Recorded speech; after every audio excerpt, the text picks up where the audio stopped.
نحمده ونصلي على رسوله الكريم اما بعد فاعوذ بالله من الشيطان الرجيم بسم الله الرحمن الرحيم رب اشرح لي صدري ويسر لي امري واحلل عقدة من لساني يفقهوا قولي۔ ہمارا دین ہمیں ایک طرف اپنے خالق سے جوڑتا ہے، دوسری طرف ہمیں بندوں کے ساتھ اچھی طرح زندگی بسر کرنے کی تعلیم دیتا ہے۔ کوئی شخص صحیح معنوں میں دیندار ہو نہیں سکتا جب تک وہ اللہ تعالیٰ کے حقوق کے ساتھ ساتھ بندوں کے حقوق ادا نہ کرے۔ اپنے حقوق کے بارے میں تو اللہ تعالیٰ کیا فرماتے ہیں کہ وہ جس کو چاہیں معاف کر دیں، لیکن بندوں کے حقوق جب تک بندے معاف نہیں کریں گے اس وقت تک معاف نہیں ہو سکتے۔ حقوق العباد کا معاملہ بہت اہم معاملہ ہے۔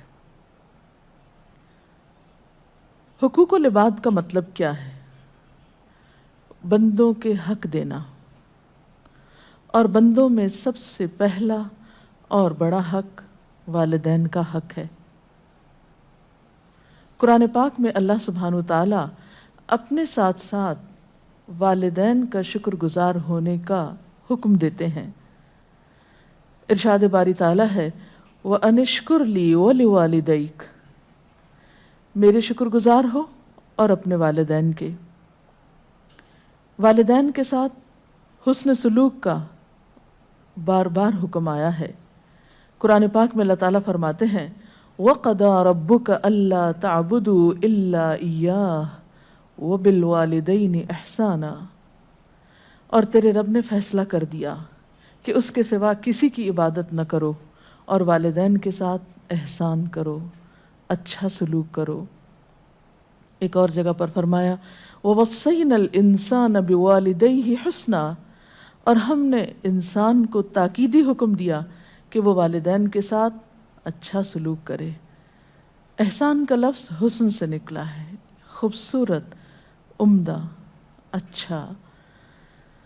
ایک حدیث میں آتا ہے، حضرت ابو امامہ روایت کرتے ہیں کہ ایک شخص نے نبی صلی اللہ علیہ وسلم سے پوچھا کہ یا رسول اللہ صلی اللہ علیہ وسلم، ماں باپ کا حق کیا ہے؟ یعنی اولاد پر ماں باپ کا کیا حق ہے؟